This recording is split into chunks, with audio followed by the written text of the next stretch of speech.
Let's have another talk to the crew, I think.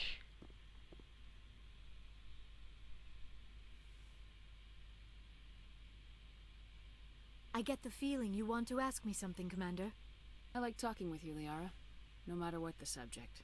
You have been very understanding with me, Shepard. Very patient. I appreciate that.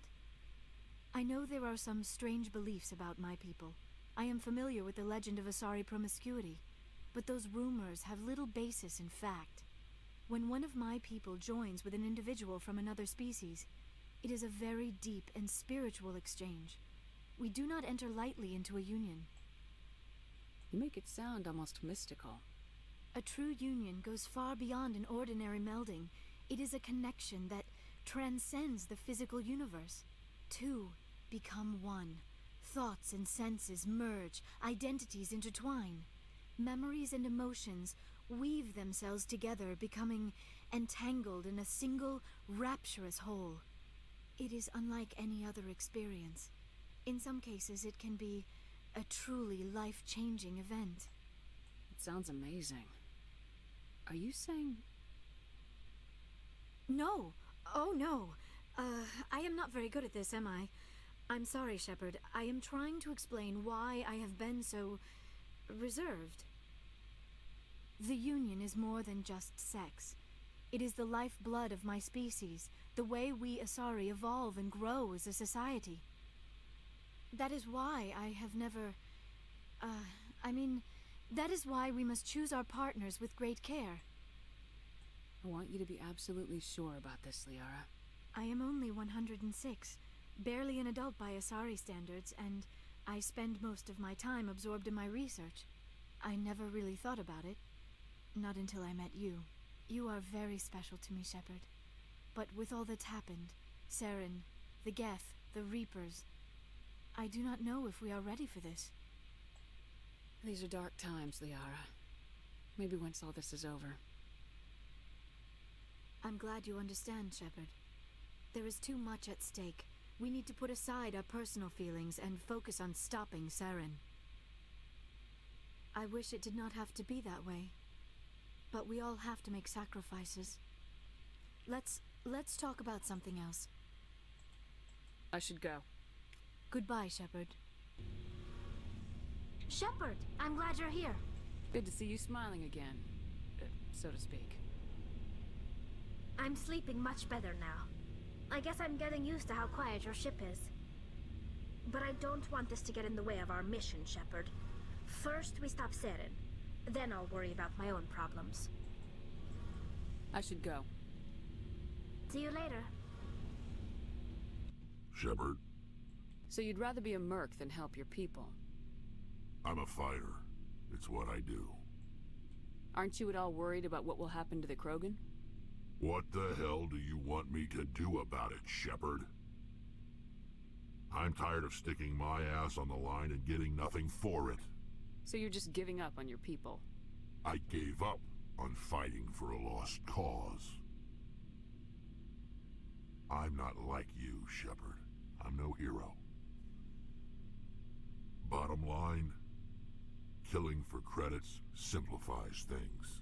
You ever think about helping your people? I try not to. But there's a lot of Krogan mercs out there. I'm always running into them. Half the time I'm being paid to kill them. But that's just part of the job. You don't get to pick who your enemies are. So long, Rex. Shepard. Commander? Do you have a few minutes to talk? One-on-one? Sure. I was just watching some mail from home. Oh, before I go, we saw Caden in a news vid about the Normandy. He's cute. Later, sis. Let's pretend this never happened. Are you interested in the Lieutenant, Chief? Fraternization is against regulations, ma'am. Don't ask, don't tell. What's up? You didn't come by to eavesdrop on family mail.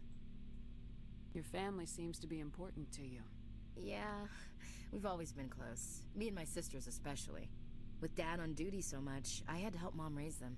I was an only child, but I get the idea. At least one of my parents was always on duty. Yeah, military families, eh? With schedules like that, it's a wonder we ever have kids anymore. Things were tense between Sarah and me for a while. Then we bonded. Sounds like a story. Feel like sharing? Sarah got herself a boyfriend who wanted to go faster than she did, Mike. I didn't think he was a bad kid, just pushy. Lynn would send me these worried vidmails, and I'd tell her to relax. If he really liked her, he wouldn't be pushy. Yeah, of course, if he didn't ask at all, I'd wonder if he thought Sarah was ugly. Damned if you do, damned if you don't. Mike thought they'd go for a romantic walk in the woods, because he figured it was past time they did the deed. She levered Mike face first into a tree and left. Didn't have a scratch on her. Good thing Mom and Dad had us all learn some kind of self-defense. I took emergency leave and walked Sarah to school for a few days. You traveled all the way home to walk your sister to school. It was only a dozen light years, like a day's cruise. It's not like I was going to Earth or something. My last day out, Mike was waiting for us. Sarah had told her friends, so everyone at school knew what he did. He wasn't happy. I wanted to snap him in half, but Sarah gave me this look, this let me handle it, I need to do this alone look. She kept her cool, God bless her, as he screamed in her face. She just let him vent. Then he tried to punch her. I swear, she just flowed around him. Next thing I knew, he's face down on the sidewalk, and there's blood everywhere. That's unbelievable. Sarah must be as good as you. Better. I'm more or less a straight-up puncher. When he swung, she wasn't there anymore, and he fell. She helped him stop the bleeding and had me call an ambulance. She told the paramedics he fell. Before they took him to the hospital, Mike touched Sarah's arm. I thought he was going to end up on the ground again. But he hung his head, whispered, "I'm sorry," and started crying. And she hugged him. The Williams women are a decisive bunch, Commander. We do things when we're ready. Not before, not after. Your sister's something else. But you didn't mention your father at all. Was he on deployment? Dad always wanted to serve in space, but he wanted us to have real ground under our feet. He'd say, space is beautiful, but you can't raise a family there. I cannot rest from travel. I will drink life to the lees. All times I have enjoyed greatly, have suffered greatly, both with those that loved me and alone. For always roaming with a hungry heart, much have I seen and known, cities of men and manners, climates, councils, governments. Those options, Jesus Christ. I didn't know you liked classical literature. Ulysses was my dad's favorite poem. Every time he shipped out, he recorded me reading it. He had a dozen versions when he retired. Does he still like it? I sure hope so. I read it to his grave every time I go home. Dad passed on a few years back. He's probably still watching, though.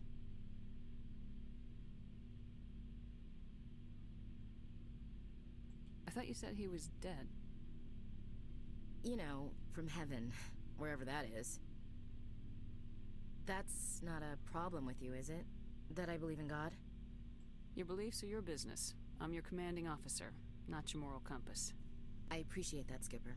I should get back to my duties. Didn't mean to take up so much of your time. Dismissed, Chief. Ma'am? Commander, what can I do for you? Something bothering you?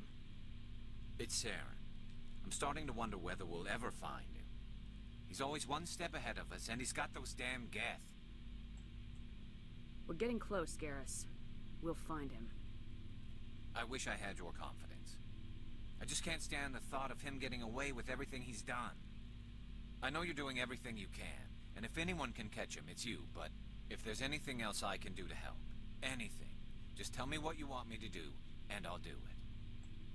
Thank you, Garrus. I'll keep that in mind. Just make sure you're ready to go when we do catch him. Yes, ma'am. You can count on me. Thanks for hearing me out. I appreciate it. Can I ask you something, Commander? What is it? Are you worried that the Council might be protecting Saren? I mean, they were really dragging their heels before. What if we find him, bring him back to the Citadel, and they refuse to act? You seem to have some thoughts on this. Speak your mind, Garrus. Well, maybe we shouldn't give them the chance, Commander. In my opinion, Saren's too dangerous to be kept alive. Too much could happen. He could escape, or the Council might let him go. If we find him, when we find him, I say we make sure we stop him permanently. If Saren won't listen to reason, if he forces my hand, I'll kill him in a heartbeat. But only if it's absolutely necessary. But what's the point in keeping him alive? It just gives him an opportunity to escape or convince the Council to listen to him. And what about the Geth? They might try to free him. We know more about Saren's plans than anyone. But what do we really know? If we just kill him, we lose the chance to find out. Yeah, I see your point. Do you really think there's more to know, other than the fact that he's a raving lunatic? Maybe, maybe not. But it's not a chance I'm willing to take. Yes, ma'am.